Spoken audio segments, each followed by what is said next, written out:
خطیب فخر مہرپور حضرت مولانا مفتی ہلال احمد صاحب قاسمی دعوت برکاتہم کو آپ کے روبرو کر دیا جائے۔ میں حضرت کو بڑے ہی ادب و احترام کے ساتھ زحمت دینا چاہتا ہوں کہ حضرت تشریف لائیں اور اپنے مواعظ حسنہ سے ہم سب کے قلوب کو منور و مجلہ فرمائیں۔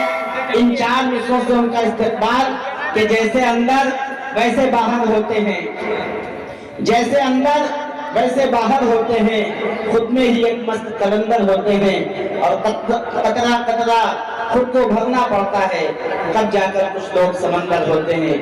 ان چار مصروں کے ساتھ میں مفتی صاحب کا استقبال کرتا ہوں کہ مفتی صاحب اپنے خطاب سے نوازیں۔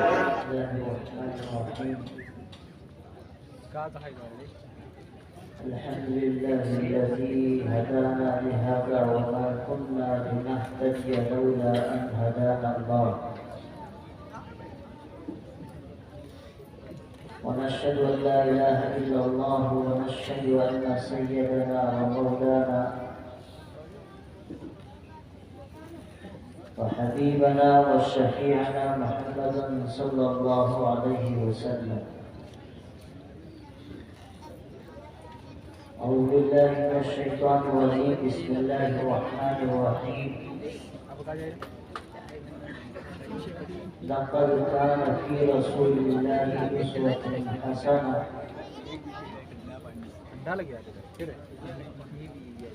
صدق الله العلي العظيم. وقال النبي صلى الله عليه وسلم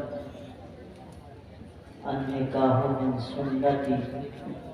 وقال عليه الصلاة والسلام من رغب عن سنتي فليس مني. ہم شاعر نہیں ہیں، اس لیے ہماری تھوڑی آواز کھول دو اور ان کو کم کر دو، کیونکہ شاعر جب آئے گا تو وہ ان کو بڑھائے گا، ہم ان کو نہیں بڑھائیں گے، آواز بڑھائیں گے۔ ہم ضعیف آدمی، کمزور آدمی، بیمار آدمی، کہاں وہ بیچارے اتنے موٹے تازے لوگ۔ بہرحال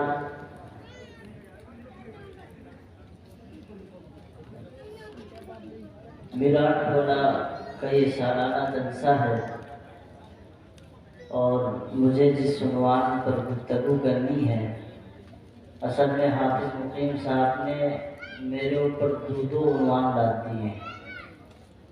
ایک تو سنبھالنا مشکل ہوتا ہے، دوسرا لے کے وہ بھی، ایک تو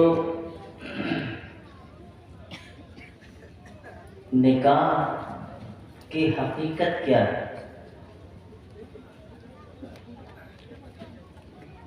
اگر صرف خواہشات کے مٹانے کا نام ہے تو یہ تو جانور بھی کرتے ہیں، انسان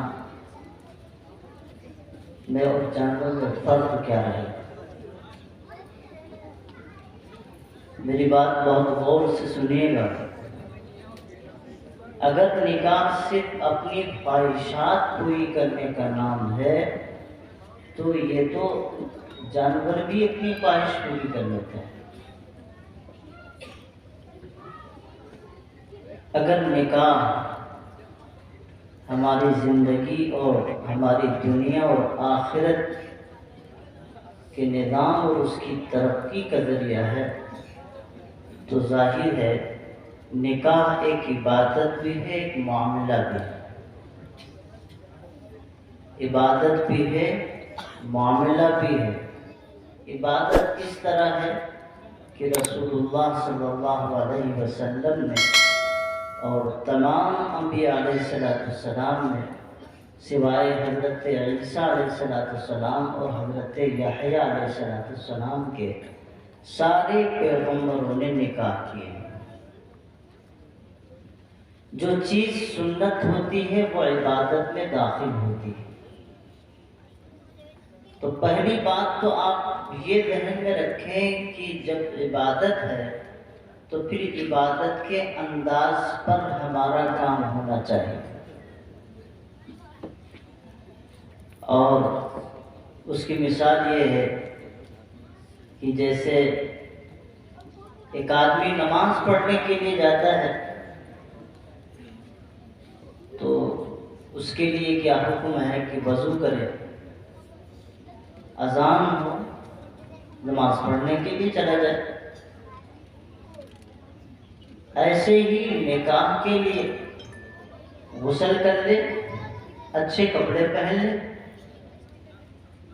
2 گواہ ساتھ میں چلے جائیں۔ ایک شکل تو یہ ہے جو ہمارے ہاں رائج ہے، دوسری شکل یہ ہے کہ لڑکی کے گھر والے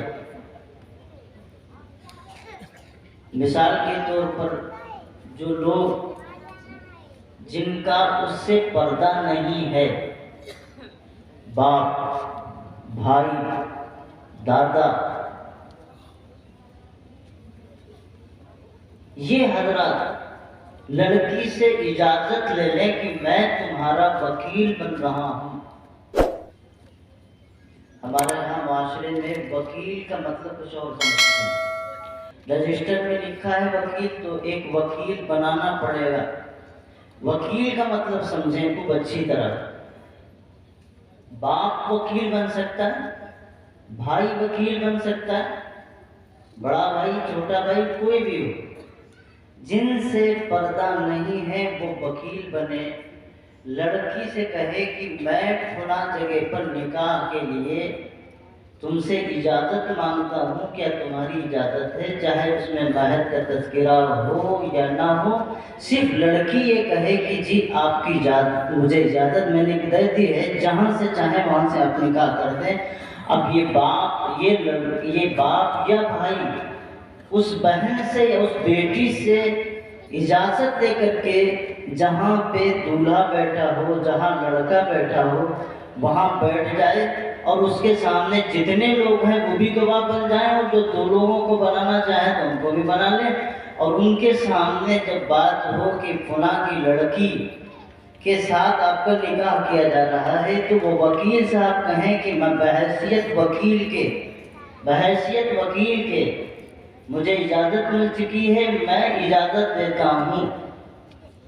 اب لڑکی کے پاس جانے کی کوئی ضرورت نہیں۔ یہ وکالت کا مطلب ہوتا ہے۔ ہمارے سماج میں جب تک مولوی صاحب 3 مرتبہ لڑکی سے نہ کہلا دیں، اس وقت تک تصور ہی نہیں کیا جاتا کہ نکاح ہو جائے۔ اور کان کھول کے سن لیں، گواہی بالکل کھلی ہونی چاہیے۔ اب لڑکی پردے میں ہے، پردہ کیسا ہوتا ہے آپ کو اچھی طرح جانتے ہیں۔ ایک شریف آدمی بھی، اللہ تعالیٰ نے اگر ذرا سی بھی شرافت رکھی ہے، اگر اسے آپ نکاح پڑھانے کے لیے لے جائیں تو ناممکن ہے، بہت مشکل سے 100 میں ایک ایسا گھر ملے گا جس گھر میں عورتیں بالکل ظاہر نہ ہو۔ نام تو صرف خالی پردے کا ہوتا ہے کہ جی پردہ ہے، آئیے اجازت لے لیجیے آ کر کے۔ ایسی شکل میں آپ اپنی ذمہ داری کا احساس سمجھیں کہ جو آدمی جا رہا ہے یا جس کے ساتھ میں اس کے ساتھ میں گواہ جا رہے ہیں، اگر وہاں بے پردگی ہوگی تو گناہ ہوگا کہ نہیں ہوگا؟ اب بتائیے، اگر نکاح عبادت ہے تو ہر حکم کو ملحوظ رکھنا پڑے گا۔ اس کو ہم عبادت سمجھتے ہیں، ہمارا ایمان ہے کہ نکاح عبادت رسول اللہ نے کیا ہے، رسول اللہ صلی اللہ علیہ وسلم سے پہلے اصحاب کرام نے کیا ہے، انبیاء نے کیا ہے، آج تک یہ سلسلہ چلا آ رہا ہے۔ اللہ تعالیٰ نے ایک نظام بنایا ہے، اگر یہ سسٹم ہمارا ہے تو ہم اس سسٹم کو تبدیل کریں، اپنے گھروں کو مہذب اور اچھے دائرے میں رکھیں، اور باپ ہونے کی حیثیت سے آپ کم از کم کسی عالم کے پاس بیٹھ کر کے وکالت کی تعلیم تو لے لیں کہ کم از کم ہم اپنی بچی کے وکیل بنیں گے تو کس طرح بنیں گے۔ اب وہاں پردے کے پیچھے عورتیں بیٹھی ہیں، میں بہنیں سن رہی ہوں تو برا نہ مانیں۔ اب کوئی کہتا ہے کہ کہہ دو کہنے کی میں نے قبول کیا، اب کوئی کچھ کہہ رہا ہے میں نے قبول کیا، مطلب 3-4 قسم کی آواز آ رہی ہے۔ اب پردے کے پیچھے ہم کھڑے ہیں، گواہ موجود ہے، پتہ نہیں کس نے کہا کہ میں نے قبول کیا، ہم لے کے چل دیے ہے۔ اب اس میں آپ اندازہ لگائیے شریعت اسلامیہ نے کیا طریقہ ہمیں سمجھایا ہے. جو ہم جس طریقے سے چلتے ہیں ہونے کو تو ہو جاتا ہے، لیکن جو مزاج شریعت نے ہمارا رکھا ہے آپ اسے سمجھیں. جس لڑکی کا ایک حصہ آپ کے گھر میں گزرا ہے، آپ بحیثیت بھائی ہیں، باپ کے ہیں، اور آپ اس گھر میں رہتے ہیں، لڑکی کو پالا پوشا ہے، اس کی صحیح تربیت دی ہے، تعلیم دی ہے، یہاں تک اس کو پہنچایا ہے. آج وقت ہے کہ اپنے ماں باپ سے جدا ہو رہی ہے، اپنی بہنوں سے جدا ہو رہی ہے، اپنے بھائیوں سے جدا ہو رہی ہے، اپنے خاندان رشتہ دار قرابت دار سے جدا ہو رہی ہے. اس کے اوپر تو غموں کا پہاڑ ہے، اور آپ کہتے ہیں کہ جلدی قبول کرو، بہت سارا کام باقی ہے. اور گھر کے اندر عورتیں کہتی ہیں پتہ نہیں کیا کر رہی ہے، اتنا ٹائم لگ رہا ہے. کیا یہ تہذیب، کیا یہ طریقہ اپنے دل پہ ہاتھ رکھیں کیا درست ہو سکتا ہے؟ اس لیے اسلام کا طریقہ یہ ہے، اور بہترین طریقہ تو یہ ہے کہ لڑکی سے پہلے ہی اجازت لے لی جائے. جس دن لڑکے کے گھر والے آئیں نکاح کے لیے، اس دن کا یہ مسئلہ نہ رکھا جائے، پہلے ہی سے اجازت لے دی جائے لڑکی سے. جس دن نکاح کا مسئلہ ہو وہ بالکل فری ہو جائے، اس پر کوئی دباؤ نہیں پڑنا چاہیے، کیونکہ پہلے سے اس کے اوپر اتنا زیادہ دباؤ ہوتا ہے، نفسیاتی طور پہ ہوتا ہے. یہ ہمیں تعلیم سیکھنی چاہیے. اسی لیے دین کا مسئلہ یہ ہے، دین کی حالت یہ ہے کہ آپ جس چیز میں قدم رکھیں پہلے اس کے بارے میں پہلے معلومات کریں. آپ کو اس کے اوپر اس کے بارے میں معلومات کرنا، حاصل کرنا، اس کے بارے میں علم رکھنا آپ کے اوپر فرض اور ضروری ہو چکا ہے. اگر نکاح کرنا ہے تو نکاح کرنے سے پہلے نکاح کے مسائل، ان کے حالات اور زندگی کیسے گزرے گی، میاں بیوی کے ساتھ میں آپ کے حقوق کیا ہوں گے، آپ کے رشتے، آپ کے تعلقات کیا ہوں گے، یہ سارا علم اپنے اولاد کو آپ کا دینا ضروری ہے. بتائیں اپنی اولاد کو کہ علماء کے پاس بیٹھ کر کے نکاح سے پہلے نکاح کے متعلق جتنے مسائل ہیں اسے جان لیں. انہیں پتہ ہی نہیں کہ کون سے لفظ سے ہماری بیوی ہم پر حرام ہو جاتی ہے. پتہ چلا انہوں نے کہہ دیا، انہیں پتہ ہی نہیں ہے، اور آپس میں ان کا رشتہ شرعی اعتبار سے باقی ہی نہیں ہے، اور ایک زندگی، ایک لائف گزرتی چلی جا رہی ہے اور حرام کاری ہو رہی ہے.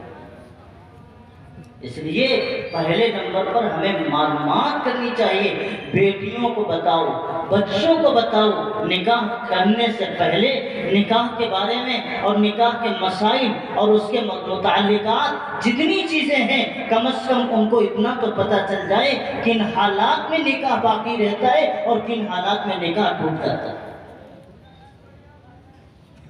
اس لیے اگر یہ کاش کی معلومات ہوتی تو ہمارے معاشرے میں جو طلاق کی شرح بڑھ رہی ہے شاید یہ منظر نہ آتا.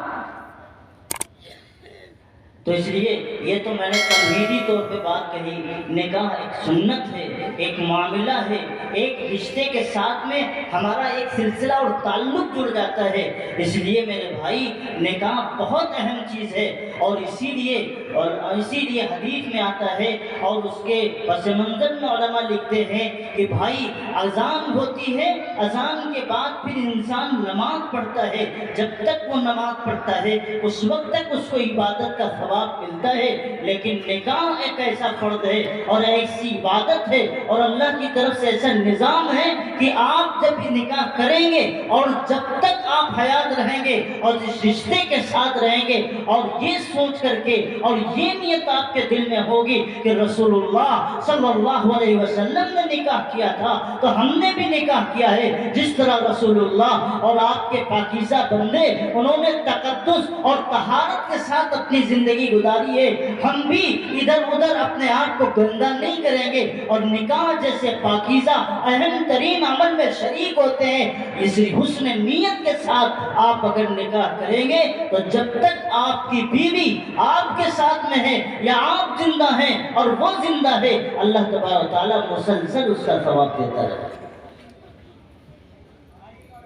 یہ نکاح اتنی اہم چیز ہے، لیکن ہم نے نکاح کو کھلواڑ بنا دیا. اس کی پہچان ہی ختم کر دی. جیسے ایک بکری کے سر پہ سینگ ہوتی ہے، اب بکری کے سر سے سینگ ہی غائب کر دی، اس کے پیر سے لے کر کے اس کے جسم پر سارے بال ہوتے ہیں، آدمی دور سے پہچانتا ہے کہ بکری جا رہی ہے. اب سب بال ہی غائب کر دیے تو جو کوئی دیکھتا ہے پتہ نہیں کہ خود کا ہے کہ کون سا جانور ہے. تو ایسے ہی حالات ہماری زندگی کے ہیں کہ جو تصور دین کا دیا تھا ہم نے تو اسے مٹا کے رکھ دیا، اور لوگوں کے جو معاملات تھے اسے اپنے گھروں میں داخل کر دیا.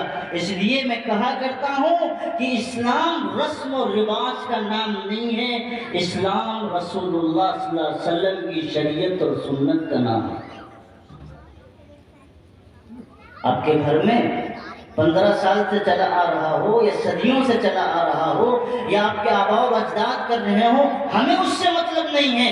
اگر اس کا رشتہ حضرت محمد رسول اللہ سے ملتا ہے تو وہ شریعت کا حصہ ہے، وہ دین کا حصہ ہے. اور اگر اس کا رشتہ رسول اللہ سے نہیں ملتا ہم اسے دین نہیں کہتے، اور جو دین سمجھ کے کرتا ہے وہ ڈبل گناہوں کے اندر مبتلا ہوتا ہے. تو اس لیے میرے بھائی، ہمارے سماج میں اس نکاح کے ساتھ ساتھ ایک بڑی مصیبت یہ ہو گئی کہ ہمارے یہاں ڈیمانڈ بہت بڑھ رہی ہے. میں کہا کرتا ہوں کہ لڑکے کو ڈگری دلا دی، ماسٹر بن گیا سرکاری، انجینئر بن گیا سرکاری، وکیل بن گیا، تو جب تک باپ سود ماں بیاض وصول نہ لے شادی میں اس وقت تک چین سے نہیں بیٹھتا. مطلب سمجھتے ہیں میری بات؟ تھوڑا سا اللہ تعالیٰ نے کیا کاروبار دیا اور تھوڑا سا پیسہ دیا تو دماغ اتنے عرش معلّہ پہ ہوتے ہیں. یہ اللہ کی شان ہے کہ قارون جیسے خزانے کو اللہ نے تباہ کر دیا. تمہاری دولت کیا حیثیت رکھتی؟ اس لیے ہمارا نظام اور سسٹم بدل چکا ہے. اور یاد رکھیے، جہیز کے سلسلے میں آپ نے سنا ہوگا، بہت سارے لوگ کہتے ہیں بھائی جہیز نہیں لینا چاہیے. بہت اچھی بات ہے، نہیں لینا چاہیے. اور جہیز کی جہاں تک بات آئی ہے تو یہ رسم صرف ہندوستانی ہے اور ہندوانہ رسم. ابھی ایک ہفتہ پہلے کی بات ہے، حضرت مولانا انعام صاحب دامت برکاتہم ایک واقعہ بیان کر رہے تھے کہ گجرات کی ایک غیر مسلم لڑکی اتفاق سے کاشگنج آ گئی، اور اس کا مقصد تھا کہ یو پی میں کہیں حصے میں اتریں گے، مسلمانوں کی بڑی آبادی ہے، ان کے یہاں 5-6 ہزار میں نکاح ہو جاتا ہے، آرام سے نکاح کریں گے اور وہیں اپنی زندگی آرام سے کے ساتھ گزاریں گے. کیونکہ ان کے یہاں تو جو سلسلہ چلتا ہے وہ 10-10, 15-15, 20-20 لاکھ علاقے کے حساب سے ہوتا ہے کہ باپ پوری زندگی کماتا رہتا ہے اور لڑکی کے نکاح میں جا کر کے خرچ کر دیتا ہے. تو اس نے اپنے شہر میں دیکھا کہ ہمارے یہاں مسلمانوں کا جو نظام ہے 5-5, 6-6 ہزار میں شادیاں ہو جاتی ہیں، کوئی مسئلہ نہیں ہے. یعنی شادیوں کا حساب اس طرح ہے جیسے انسان 2 رکعت نفل پڑھے، بس اتنے ہی ٹائم میں چٹاپٹ سارا کام ہو جاتا ہے. وہ یہ سوچ کر کے وہ پہنچ گئی کاشگنج. حضرت فرماتے ہیں کہ ایک آدمی بوڑھا ملا جو چہرے پہ داڑھی اس کے تھی اور سر پہ ٹوپی تھی. حضرت کے وہ لڑکی دوڑ کے آئی اور سمجھی کہ مسلمان ہے، کہا ابا جی ہمیں کلمہ پڑھا دو. تو وہ بوڑھے بیچارے تھے، نیچے سے اوپر دیکھا، بیٹا میں تو نہیں کر سکتا، ہمارے یہاں ایک حضرت ہیں وہاں چل کے کرا دیتا ہوں. رات کا وقت تھا، وہ کہنے لگے کہ میں اس لڑکی کو لے کر کے گھر پہنچا، کھانا نہ کھلایا، اکرام کیا اور رات کو ایک کمرے میں سلا دیا. بہرحال انہوں نے پوچھا ہوگا کہاں سے آئی ہو کہاں سے نہیں آئی ہو، پورا میں تو مختصر کر کے آپ کو بتا رہا ہوں. کہنے لگے کہ رات جب ہو گئی تو وہ جب لڑکی سو گئی، ہم نے یہ محسوس کیا کہ لڑکی سو گئی، تو ہمارے گھر میں سارے کے سارے بچے اور اسی طرح بچیاں سب بیٹھیں، ہم آپس میں مشورہ کر رہے تھے، اور میں نے یہ کہا کہ اللہ تعالیٰ نے ایک نعمت ہمارے گھر میں دی ہے، صبح کو اس کو کلمہ پڑھوا دوں گا اور یہ مسلمان ہو جائے گی۔ اپنے بچے کے لیے اس سے بہتر اور لڑکی میرے لیے کوئی نہیں ہو سکتی۔ باپ کا یہ خیال ہے، اور باپ اپنی بچیوں کے ساتھ، اپنی بیٹیوں کے ساتھ اور اپنی اولاد کے ساتھ مشورہ کر رہا ہے، اپنی بیوی کے ساتھ مشورہ کر رہا ہے۔ بہن بولتی ہے ابا ہمارے بھیا کا تو نصیب ہی پھوٹ جاتا ہے، بھیا ہمارے بھیا کا نصیب پھوٹ جائے گا، نہ اس کے خاندان کا پتہ، نہ اس کی رشتہ داری کا پتہ، نہ اس کے ابا کا پتہ، نہ اس کے شہر کا پتہ۔ ایک کلمے کی وجہ سے آپ اس کو اپنا بہو بنا لیں گے، ہم کو ملے گا کیا سوائے اپنے پاس سے خرچ ہونے کے؟ وہ کچھ ہونے والا ہے؟ لڑکی یہ بات سن رہی تھی، حضرت کی زبان سے یہ میں واقعہ سن کے آیا ہوں، میں اسی لیے اس کو نقل کر رہا ہوں۔ یہ بات سن رہی تھی، اور سننے کے بعد جب صبح ہوئی تو ناشتہ ہونے کے بعد تیار کرایا گیا، اور کرانے کے بعد اس سے کہا اسی لڑکے کے باپ نے کہ چلو حضرت کے پاس چلتے ہیں اور آپ کا کلمہ آپ کو پڑھوا دیا جائے، مسلمان کی صف میں داخل ہو جائے۔ لڑکی نے کہا کہ ہم تو کلمہ نہیں پڑھے، ہم تو کلمہ نہیں پڑھے۔ تو باپ بڑا حیران لڑکے کا کہ آخر کیا وجہ ہو گئی، کل تک تو یہ میرے پیچھے پڑی تھی کہ کلمہ پڑھا دو، ہمیں مسلمان کر دو، اب کیا حالت ہو گئی کہ اچانک سے اس کی زبان بدل گئی؟ بہرحال لڑکی کے اصرار جب کیا، معلومات کی جب، تو لڑکی نے کہا، بہرحال لڑکی کو حضرت کے پاس لے کے گئے پردے کے پیچھے، بہرحال حضرت نے اپنی اہلیہ سے کہا کہ اس کو کلمہ پڑھا دو۔ جب وہاں پھر حضرت کی اہلیہ نے کہا کہ کلمہ پڑھ لو، تو اس نے جب منع کیا تو حضرت کی اہلیہ نے پوچھا وجہ کیا ہے؟ کہنے لگی کہ جس طرح ہمارے سماج میں، ہمارے گھرانوں میں، ہمارے رشتہ داروں میں سارے سلسلے رشتوں کے جہیز کی بنیاد پر ہوتے ہیں، دولت کی بنیاد پر ہوتے ہیں، یہاں آ کر کے تو ہم نے وہی دیکھا ہے، ہمارے ان کے میں فرق کیا ہے؟ اس لیے ہم کلمہ نہیں پڑھتے، ہم تو ان مسلمانوں کے دیکھ کر کے آئے ہیں جن کے گھر میں 5-5 ہزار پر نکاح ہوتا ہے۔ باپ جو لڑکے کا تھا ٹھاٹے مار کے رونے لگا کہ ایک نعمت آئی تھی، اور ہمارے گھر کے حالات اور ہماری بدمزاجی اور ہماری بدبینی نے اور ہماری دنیا کے رسم و رواج کی پابندی نے ایک نعمت کو ہمارے گھر سے چھین لیا۔ یہ حالات ہیں۔ ایک قوم یہاں پر اس ملک کے اندر، اس بھارت کے اندر ایک قوم کی بڑی تعداد پوری قوم ہے جو صرف ایک لعنت سے بچنے کے خاطر تحریکیں چلا رہی ہے، لعنت سے بچنے کے خاطر مذاہب کو تبدیل کر رہی ہے کہ ہماری بیٹیاں ہم پر بوجھ بنتی چلی جا رہی ہیں۔ وہ سوچتے ہیں کوئی سوسائٹی ملے، کوئی سماج ملے جس کے اندر ہم داخل ہوں اور ہماری بچیوں کا آسانی کے ساتھ نکاح پڑھایا جا سکے، ہماری بچیوں کے شادیوں کا انتظام ہو سکے، لیکن ان کو کوئی بھی مذہب ایسا نہیں ہے جو ان کو یہ تصور دے سکتا ہے کہ شادی کرنا اسلام میں بہت آسان ہے۔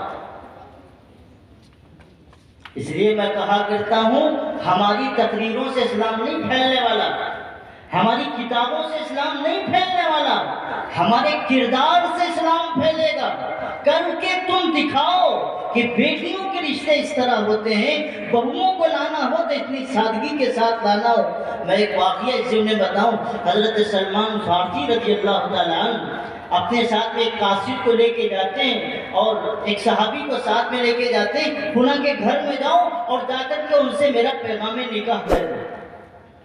آج کے زمانے میں کوئی لڑکا کہہ کے دکھائے، ہمارا تو سماج اس کو قبول نہیں کرتا۔ روڈ پہ چلتی ہوئی لڑکی کو چھیڑ سکتا ہے، روڈ پہ چلتی ہوئی لڑکی کی بے عزتی کر سکتا ہے، اپنی ہوس کا شکار بنا سکتا ہے، لیکن اگر کوئی ایسا نوجوان کھڑا ہو جائے جو جا کر کے کسی قاصد کو پنا کے گھر میں بھیج دے اور کہے کہ یہ مجھے لڑکی اچھی لگتی ہے، اس کے چال و چلن، اس کا دین، اس کا مزاج اچھا لگتا ہے، جا کر کے پیغام دے دو میں رشتہ کرنا چاہتا ہوں، تو لڑکی کا باپ گھر کے باہر آ کر کے طوفان کھڑا کر دے۔ یہ میری سب کی آپ کی سب کے گھر کی بات ہے۔ حضرت سلمان فارسی نے پیغام پہنچا دیا۔ جب پیغام پہنچایا تو اندر جب صحابی پیغام لے کر کے گئے تو باپ نے پوچھا کیا بات ہے، کیوں آئے ہو؟ پتا چلا کہ یہ پیغام لے کر کے آئے ہیں نکاح کا۔ تو باپ نے پہلے تو منع کر دیا کہ میں نہیں کرنے والا سلمان فارسی سے، میں تو نہیں کرنے والا۔ اور باپ نے کہا کہ دیکھ بات اس کی ہے تو چھوڑ، تجھے نکاح کرنا ہے کہ نہیں کرنا ہے، تجھے اگر نکاح کرنا ہے تو بسم اللہ کر۔ یعنی جو پیغام لے کر کے جا رہا تھا اسی کو صحابی رسول نے بٹھا لیا اپنے گھر میں اور کہا کہ تجھے نکاح کرنا ہے تو کر۔ یعنی وہ تو پیغام لے کر کے آئے تھے، اندر تو گئے پیغام لے کر کے اور باہر آئے بیوی کو واپس لے کر کے۔ سلمان فارسی پوچھ رہے ہیں بھیا کیا ہوا، کچھ پیغام دیا، کچھ بتایا ہوتا ہے؟ اب یہ سر جھکائیں کیا بتائیں، سر جھکائیں کیا بتائیں؟ وہاں تو اندر سارا معاملے فٹ ہو گیا۔ یعنی اتنا آسان نکاح حضرات صحابہ کرام نے اور رسول اللہ صلی اللہ علیہ وسلم کے پیغمبر کے ساتھیوں نے کیا ہے۔ اور آج یہ حالات ہیں، صرف لڑکی کے رشتے کی بات آ جائے یا لڑکے کے رشتے کی بات آ جائے تو ہم ایک بڑی رقم صرف اس بنیاد پر خرچ کر دیتے ہیں کہ وہ آئیں دیکھیں، ہم آئیں تو تم دیکھو، وہ دیکھیں یہ دیکھیں۔ یہ دیکھتے ہی دیکھتے ایک زندگی کی بچی ہوئی، ایک کمائی ہوئی بڑی رقم خرچ ہو جاتی ہے۔ اور صرف یہ اس وجہ سے ہے کیونکہ ہمارے دل میں مال کا لالچ بھر چکا ہے، ہمارے دل میں مال کا لالچ آ چکا ہے۔ بیچ میں جو بیچ کا ہوتا ہے اس کو کیا بولتے ہیں بھائی؟ بسیٹ۔ وہ فلاں جی کے کام، وہ بات تو ہوئی تھی، وہ کہہ رہے تھے پلسر دے دیں گے، لیکن ہم لوگوں نے مطلب اچھا نہیں سمجھا، کچھ اس سے آگے بات سمجھے کہ نہیں؟ یہ جاتے ہیں رشتہ طے کرانے کے لیے، کچھ لوگ تو ہمارے پاس بھی آتے ہیں، مجھ سے رشتہ بتاؤ۔ جب اگر میں کوئی دیندار آدمی بتا دیتا ہوں، ٹھیک ٹھاک آدمی بتا دیتا ہوں، رشتہ کیا ہے یہ ہمارے معیار ہی نہیں ہے، مطلب چاہیے سب کچھ، چاہیے ملنا چاہیے سب کچھ، لڑکا چاہے کالا کوا ہو لیکن نمبر 1 کی ہیروئن ہونی چاہیے۔ یہ حال ہے۔ آپ کو اندازہ ہے رسول اللہ صلی اللہ علیہ وسلم کی صحابی جو تھے وہ کیسی بہنوں کو پسند کرتے تھے؟ حضرت عمر فاروق رضی اللہ تعالیٰ عنہ اپنے دور خلافت میں گشت کر رہے ہیں، ایک گھر سے آواز آتی ہے، بوڑھی اماں چلا کے کہتی ہے پانی ملا دے، پانی ملا دے دودھ میں۔ بیٹی کہتی ہے اماں امیر المومنین نے منع کیا ہے کہ دودھ میں پانی مت ملانا۔ تو کہتی کون رکھا ہے اس رات اندھیرے میں، کون تجھے دیکھے گا؟ بیٹی نے پلٹ کے جواب دیا اماں امیر المومنین تو موجود نہیں ہے لیکن امیر المومنین کا خدا اور رب تو موجود ہے۔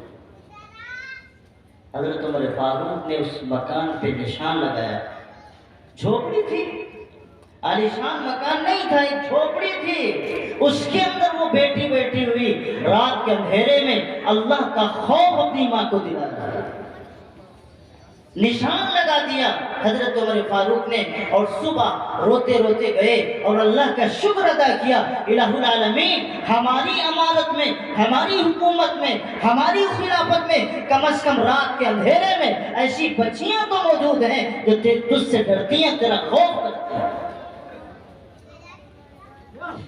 پہنچ گئے گھر اور گھر سے جا کر کے صبح کو فورس بھیج دی، جا کے بڑھیا کو جا کے میرا سلام کہنا اور پیغام دینا کہ تیرے بیٹے کے ساتھ میں رشتہ طے کرنے کے لیے امیر المومنین نے حکم دیا ہے مشورہ دیا ہے اگر آپ چاہیں تو اپنے بیٹے کے ساتھ اپنی بیٹی کا نکاح میرے بیٹے کے ساتھ کرنا چاہیے۔ بھائی مجھے بتاؤ وہ حضرت عمر فاروق رضی اللہ تعالی عنہ جو عرب کا حاکم ہے، جو ایران کو جس نے فتح کیا، جس نے 70% پوری دنیا کے اکثر حصوں پر حکومت کی ہو، اس آدمی کا حال یہ ہے کہ جس کے ایک چابک کی وجہ سے اور ایک درے کی وجہ سے 2 لوگ گھبراتے ہو، شیطان بھاگتا ہو، وہ حضرت عمر جس کو دیکھ کر کے شیطان اپنا راستہ بدل دیتا ہو، وہ عمر جب پیارے پیغمبر جناب محمد رسول اللہ صلی اللہ علیہ وسلم کے سامنے کوئی مشورہ دے تو قرآن بن کر کے اتر جائے، وہ حضرت عمر فاروق جس کو رسول اللہ صلی اللہ علیہ وسلم نے اتنی تربیت دی ہو، حضرت عمر فاروق نے کہا اس بیٹی کا آنا میرے گھر میں ہے، اور پیغام دیا۔ جب فوج پہنچی تو وہ بوڑھی عورت تھرتھرا کے کانپنے لگی کہ رات کی جو بات ہوئی تھی نا، لگ رہا ہے مومن تک پہنچ گئی، ڈر گئی، تھرا رہی ہے کہ مجھ سے غلطی ہو گئی۔ تو انہوں نے سمجھایا کہ بات وہ نہیں ہے، آپ ڈرے نا، بات یہ ہے کہ آپ کی بیٹی کا ہاتھ امیر المومنین نے مانگا ہے اپنے بیٹے کے لیے۔ بوڑھی عورت تو تعجب کرنے لگی، کہاں ہم ان پنیوں اور ان جھوپڑیوں میں رہنے والے، کہاں المومنین حضرت عمر فاروق جن کے لیے ہزاروں شہزادیاں قربان ہونے کو تیار تھے، ہمارا ان کا کیا جوڑ ہے؟ ہم نہیں کہتے ہیں ہمارا ان کا کیا جوڑ ہے، کہاں ہم کہاں وہ؟ یہی تو حضرت عمر فاروق کہہ سکتے تھے، ہمارا ان کا کیا جوڑ ہے۔ لیکن حضرت عمر فاروق نے اس بچی کے سینے میں اللہ کا خوف اور تقوی اور دین دیکھا تھا، اس کی جھوپڑی نہیں دیکھی تھی، اس کی دولت نہیں دیکھی تھی۔ اللہ تعالیٰ نے پھر وہ نکاح کرایا، اور حضرت عمر فاروق جب تک زندہ رہے اور دربار خلافت میں جب جاتے تھے تو حضرت عمر فاروق رضی اللہ تعالی عنہ اس بیٹی سے بہو سے کہتے تھے، بیٹا وہی کلمات کہہ دے جو رات کے اندھیرے میں تو کہہ رہی تھی۔ حضرت عمر فاروق کے سامنے وہی کلمات بہو دہراتی، حضرت عمر روتے ہوئے عدالت پر بیٹھتے، اور وہ خوف اللہ کا دل میں ان کے اوپر غالب ہو جاتا۔ بہوؤں کا انتخاب اس طرح ہوتا ہے، نکاح اس طرح ہوتے ہیں۔ ہمارے یہاں تو ماحول تبدیل ہو گیا۔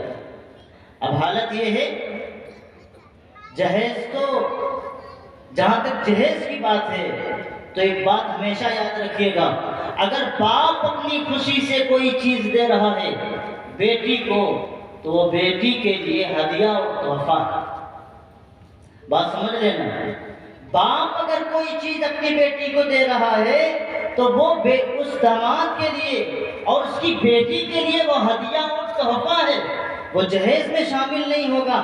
لیکن اگر کوئی لڑکا مطالبہ کرتا ہے کہ ہمیں یہ چیز چاہیے، یہ جائز نہیں ہے۔ اور بات اور یاد رکھیے گا، جہیز آپ لاکھ نہیں 10 لاکھ 20-50 لاکھ کا دے دو، لیکن اگر وراثت میں حصہ نہیں دو گے، جس طرح بیٹے کا حق ہوتا ہے اسی طرح بیٹی کا بھی حق ہوتا ہے۔ باپ جب تک زندہ ہے اگر اپنی زندگی میں جائیداد کی تقسیم کرتا ہے، میں شاید اس سے پہلے یہ بات بتا چکا ہوں، پھر دہرا رہا ہوں آپ کے سامنے، اگر باپ زندہ ہے اپنی زندگی کے اندر وراثت کی تقسیم کر رہا ہے، دکانوں، کھیتوں، کھلیانوں اور مکانوں کی تقسیم کر رہا ہے، تو جتنا باپ بیٹے کا حصہ ہے اتنا بیٹی کا بھی حصہ ہے۔ باپ اگر مر جائے تب جا کر کے وہ جائیداد نہیں وراثت بنتی، مرنے کے بعد، مرنے سے پہلے وراثت نہیں بنتی۔ آپ اگر جہیز 20 لاکھ کا دے دیں، دنیا سے گاتے پھریں ہم نے تو جہیز دے دیا، سب اس میں ہو گیا، ہم نے دے دیا جہیز، آپ کی اس بات کے کہنے سے اللہ کے ہاں اس فرد سے سبکدوش نہیں ہو سکتے۔ اللہ کے رسول صلی اللہ علیہ وسلم نے فرمایا کہ جو شخص کسی والد کا حق مارے گا، اللہ تعالیٰ اسے جنت میں کل قیامت کے دن اس کی وراثت کا حق بھی چھین دے گا۔ جنت کی وراثت کا حق۔ یاد رکھیے بعض گناہ ایسے ہوتے ہیں جو زندگی بھر چلتے ہیں۔ اگر باپ کے جائیداد کے اندر بیٹوں نے حصہ لے لیا، بھائیوں نے حصہ لے لیا اور انہوں نے اپنی بہنوں کو نہیں دیا یا باپ نے دینے نہیں دیا، تو اگر باپ چلا گیا وہ تو ذمہ دار ہے ہی، لیکن جو بھائی ہے اس کا حق بنتا تھا، جو بہنوں کا اس کے حصے میں حصہ لگتا ہے وہ اس کو ادا کرے۔ اگر بھائی نے حصہ نہیں دیا تو کان کھول کے سن لو، اگر تم اسے جائز سمجھتے ہو تو وہ جائز نہیں ہے، اس سے جو بھی کمائی ہوگی وہ سب ناجائز ہوگی، کیونکہ تم نے کسی کا حق سلب کر رکھا ہے۔ یاد رکھنا میرے بھائی، نماز نہیں پڑھو گے، اللہ کی ذات سے امید ہے اللہ تمہیں معاف کر دے، لیکن اگر کسی کے حق کو آپ تک دبا کے چلے گئے تو جب تک وہ معاف نہیں کرے گا اس وقت تک آپ سے معافی نہیں ہونے والی۔ اس لیے میرے بھائی اور بزرگوں دوستوں، کچھ چیزیں ہوتی ہیں، ایک مہر ہے، چلو مولوی صاحب سے کہہ دو رجسٹر پہ لکھوا دیں گے اور نکاح ہو جانے دو، بعد میں نیت ہی نہیں ہے۔ اگر یہ کسی کے اندر مزاج ہے کہ لکھا دو دے دیں گے بعد میں، اور پھر بعد میں نیت ہی دینے کی نہ ہو، تو جب تک اپنی بیوی کے ساتھ صحبت کرے گا وہ زنا میں شامل ہوگا،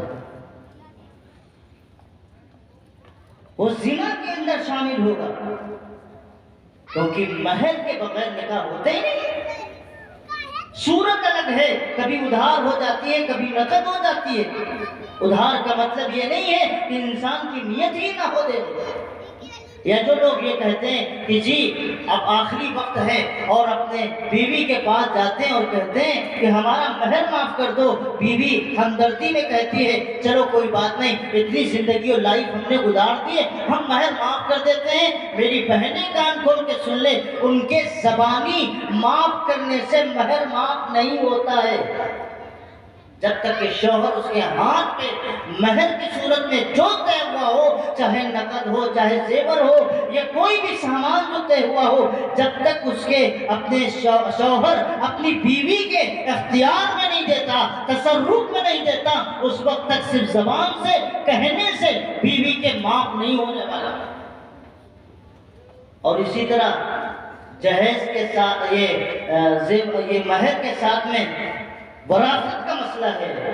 بہنوں کے پاس آپ لاکھ کہتے رہیے کہ یہ آپ کا حصہ ہے آپ لے لیجئے، بہن یہ دیکھتی ہے اگر بھیا سے کہیں گے اور لے لیں گے پتہ نہیں کل کو ہمیں آنے دیں یا نہ دیں۔ اس وجہ سے اکثر عورتیں اپنا منہ بند کرتی ہیں، بھیا سے کہنا مت، ہمارا گھر چھوٹ جائے گا، ابا اماں کا گھر ہے۔ اس وجہ سے کان کھول کے سن لیجئے، اسی وجہ سے اپنی تمام بہنوں اور اپنی بیٹیوں کے سلسلے میں آپ سوچئے گا، جب غور کریے گا، اصل وجہ یہ ہوگی کیونکہ ان کا رشتہ چلانا ہے، انہیں رشتے میں رہنا ہے، آپ کے ساتھ اس کی محبت ہے، آپ کے بچوں کے ساتھ محبت ہے، آپ کی بیوی کے ساتھ محبت ہے، آپ کے گھرانے کے ساتھ محبت ہے، اور اس وجہ سے وہ آتی جاتی رہتی ہے کہ ہمارا تعلق اپنے گھر سے نہ ٹوٹے، اپنی زبان کو بند کر لیتی ہے کہ بھیا ناراض نہ ہو جائیں اگر ہم اپنے حق کا مطالبہ کریں۔ اور کبھی کبھی ایسا ہوتا بھی ہے، بعض عورتیں جب مطالبہ کر لیتی ہیں کہ باپ کی جائیداد میں ہمیں بھی حصہ چاہیے، تو بھائی لوگ لات مار کے بے عزت کر کے ذلیل کر کے گھر سے باہر نکال دیتے ہیں۔ اسلام یہ نہیں سکھاتا، اسلام تو یہ سکھاتا ہے کہ اگر باپ کی جائیداد میں، ماں کی جائیداد میں جو حصہ بیٹے کا ہے تو ایسے ہی حصہ اس کی بہن کا بھی ہے، اس کے لڑکی کا بھی۔ اسی لیے ایک موقع مجھے ملا، اسی سال 2-3 مہینے ہو گئے، ماں کا انتقال ہو گیا۔ اماں نے ایک بڑی تعداد میں زیور کو چھوڑا تھا۔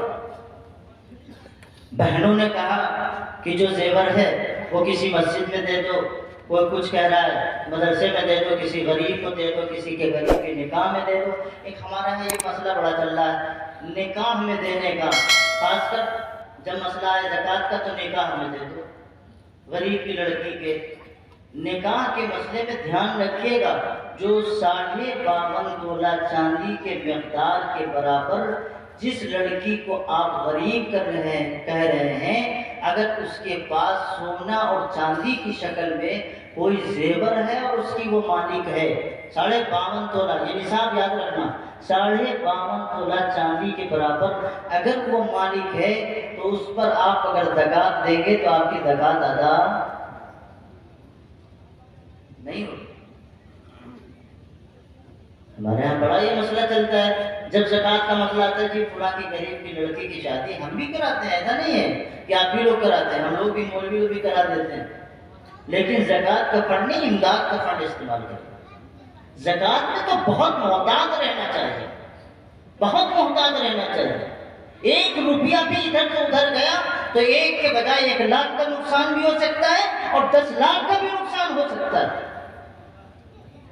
زکوٰۃ تو اتنا سسٹم مضبوط ہے، ہمارا ہونا چاہیے کہ ہم اسے بوجھ نہ سمجھیں، بلکہ پورے سال جو محتاج و غریب ہوں ان کو دیکھیں، ان کی حالت کو دیکھیں، ان کے کمزوری کی دیکھیں اور دماغ میں رکھیں، اور زکوٰۃ کی رقم جہاں مستحق سمجھیں، لائق سمجھیں ان کو دیں، اور اپنے پاس اس کا سارا حساب رکھیں، آخر میں اس کو جا کر ٹوٹل کریں۔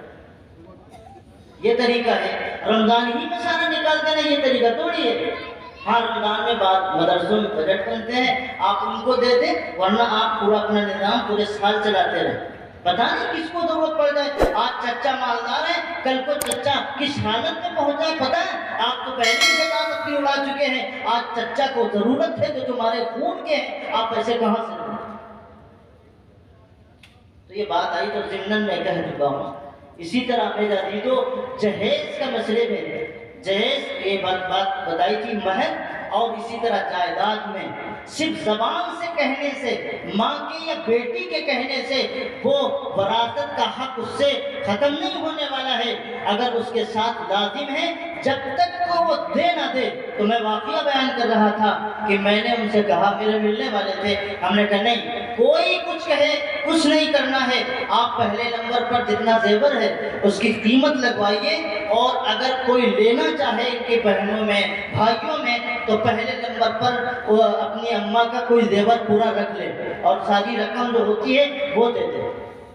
ابھی تک تو یہ مسئلہ تھا کہ فلاں کہہ رہا تھا کہ غریب کو دے دو، ان کو دے دو، ان کو دے دو، اس مسجد میں کام چل رہا ہے اس میں دے دو، اس میں دے دو، اس میں دے دو، اور جب میں نے بیٹھ کر کے اس کو تقسیم کر دیا، بھائیوں کا حصہ الگ کر دیا، بہنوں کا حصہ الگ کر دیا، تو کسی بہن نے یہ نہیں کہا کہ جو ہم پہلے کہہ رہے تو اسی میں خرچ کر دو۔ اب جب ان کے ہاتھ میں آیا، کسی کو اپنی ضرورت ہے وہ اپنی ضرورت اس نے پوری کی، کسی نے کہا کہ ارے ہم نے یہ کہہ دیا تھا، حالانکہ ہمارے گاؤں میں مسجد کی تعمیر ہو رہی، وہاں ضرورت تھی اس لیے ہم کو یہ رقم چاہیے، ہم وہاں دیں گے۔ کسی نے اپنے ذاتی مصرف کے لیے استعمال کیا۔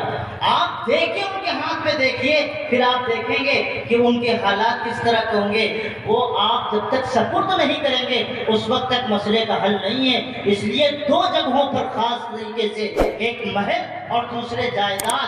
اگر بہن آپ سے کہتی ہے کہ میں معاف کرتی ہوں اور آپ نے پیسہ نہیں دیا ہے، جائیداد میں حصہ نہیں دیا ہے، تو اس کے زبانی کہنے سے معاف ہونے والا نہیں ہے۔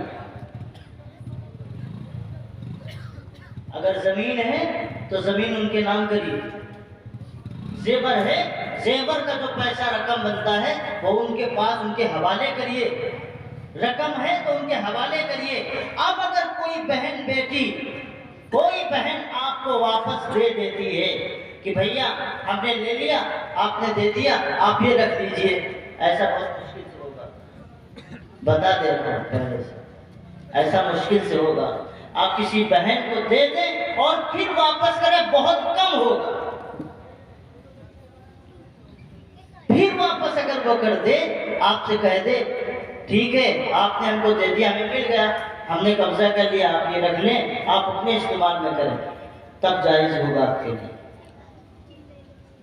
بات سمجھ رہے کہ نہیں؟ اور ابھی تو بات جہیز اور یہی موضوع آپ نے دیا تو کوئی ہٹ تو نہیں رہا اس سے، یہی موضوع کیا ہے انہوں نے جہیز اور وراثت کے مسئلے پہ۔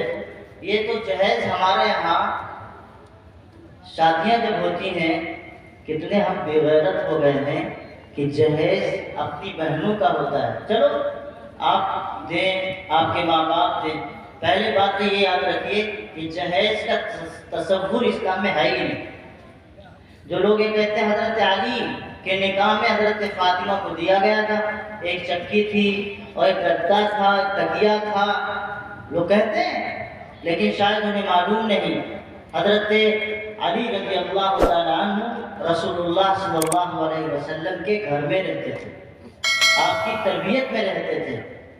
تو اس لیے نکاح کی ذمہ داری حضرت علی کی خود رسول اللہ پر.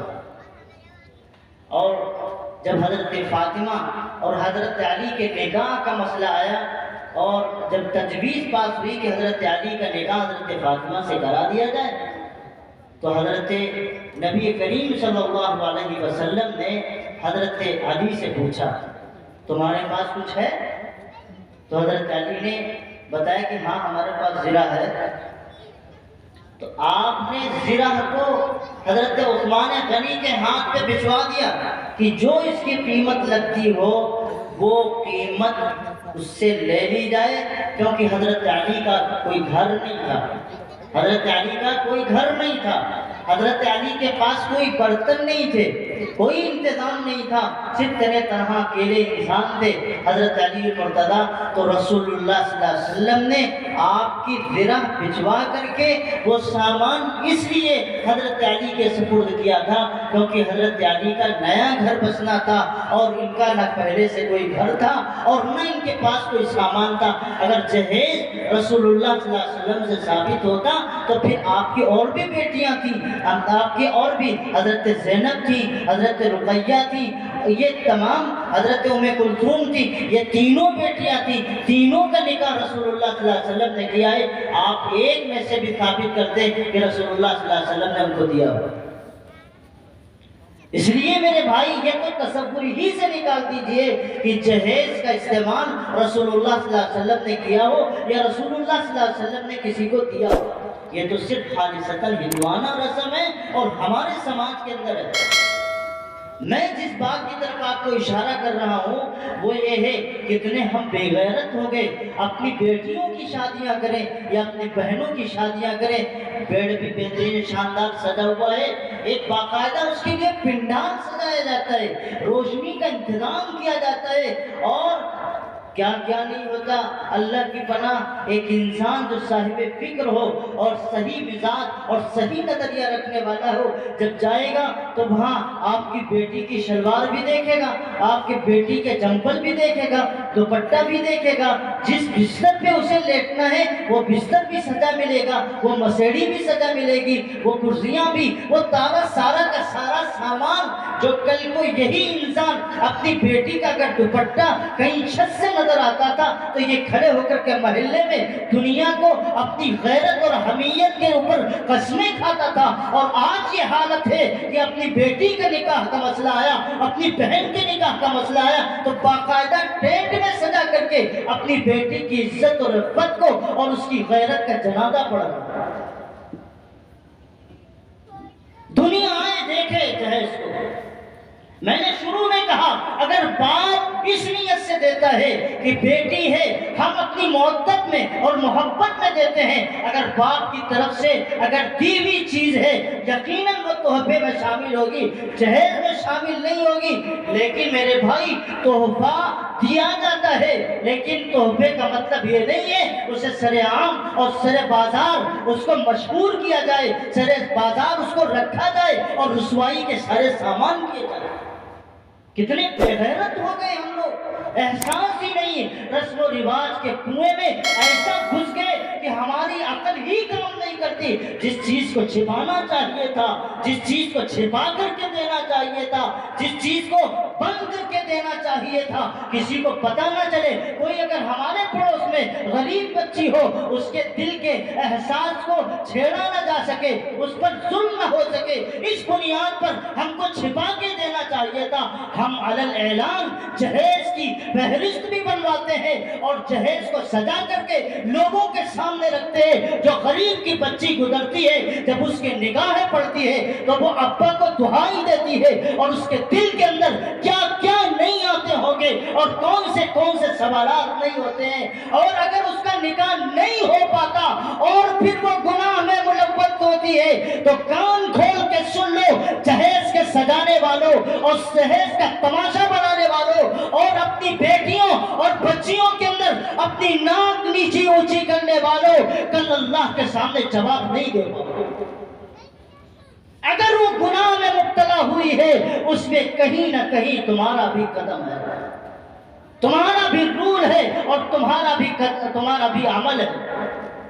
اگر خدا نہ خواستہ غلطی ہوئی اور اس کے پیٹ سے اگر کوئی ناجائز بچے نے جنم دیا، رب کا قرآن کہتا ہے کہ آج جب وہ ناجائز بچے پیدا ہوتے ہیں کہیں روڈوں میں، کہیں گلیاروں میں، کہیں کوڑے خانوں میں، کہیں چوراہوں میں، کہیں ندیوں میں، کبھی نہروں میں، کہیں تالابوں میں، جگہ جگہ بچے کلکاری مارتے ہوئے روتے ہیں. اور یہ آپ پاک باز نہ بنے، یہ غیر مسلموں کے علاقے کے حالات نہیں بتا رہا ہوں، یہ مسلمانوں کے علاقوں کے حالات بتا رہا ہوں. ان کا گلا گھونٹ دیا جاتا ہے، مار دیا جاتا ہے. قرآن کہتا ہے بِأَيِّ ذَنبٍ قُتِلَتْ وَإِذَا الْمَوْءُودَةُ سُئِلَتْ بِأَيِّ ذَنبٍ قُتِلَتْ. یہ نوزائیدہ جس نے اپنے آپ کو جنم دیا ہے اس دنیا میں اور ایک غلطی کی وجہ سے جنم دیا ہے، رب کائنات کے سامنے اور اللہ کے سامنے سوال کرے گا کہ کل کو جب ہم دنیا میں پیدا ہوئے تھے ہماری سانسیں دبا دی گئی تھی، آخر ہمارا قصور کیا تھا؟ اس لیے میرے بھائی خدا نہ اپنے آپ کو سنبھالو، مزاج بناؤ ایسا کہ ہم اپنے لڑکے کی شادی کریں گے، جتنا ٹائم 4 رکعت نفل میں لگتا ہے اتنے ٹائم میں ہم نکاح کریں گے. اب تو ماشاءاللہ بات مولانا آ گئے، میں نہیں کہوں گا، بات تو یہ ہوتی ہے کہ جب نمازی لوگ برات میں جاتے ہیں، حاجی لوگ نماز میں جاتے ہیں، قاضی لوگ جاتے ہیں، عالم لوگ جاتے ہیں، اب تو ایسے مولوی بھی پیدا ہو گئے ماشاءاللہ برات بھی جائیں گے اور پوری ویڈیو بھی شوٹ کریں گے کہ میں نکاح پڑھا ہوں. مطلب ثابت کرتے ہیں کہ جی برات میں ہم بھی جا رہے ہیں، فوٹو بھی لیتے ہیں کہ برات کا نکاح ہم نے پڑھایا ہے، ہم سے سمپرک کرو. ڈیلر ہیں نکاح کے. برا لگے معافی چاہتے ہیں، لیکن ایک عالم کی شان، ایک قاری کی، ایک حافظ کی شان نہیں ہے. ان کو 100 دفعہ غلط ہو تو الگ سے گاڑی بھیجیں، امام صاحب آئیے نکاح پڑھائیے، نکاح پڑھائیے. 1000 500 2000 کی بات ہی نہ کرو. شریعت میں قاضی کے نکاح پڑھانے کی جو اجرت ہے آپ کی ہمت نہیں ہے تو اسے ادا کریں. یہ تو ان کا احسان ہے، تبرع ہے جو یہ بیچارے نکاح پڑھا دیتے ہیں. میرے حساب سے شاید میں ایک جوڑ رہا تھا تو ایک نکاح کی قیمت شاید غالباً 60 یا 70 ہزار روپے بنتی ہے. آپ کی اوقات دینے کی امام صاحب، قاضی صاحب، جو شرع متعین کرتی ہے، شریعت متعین کرتی ہے.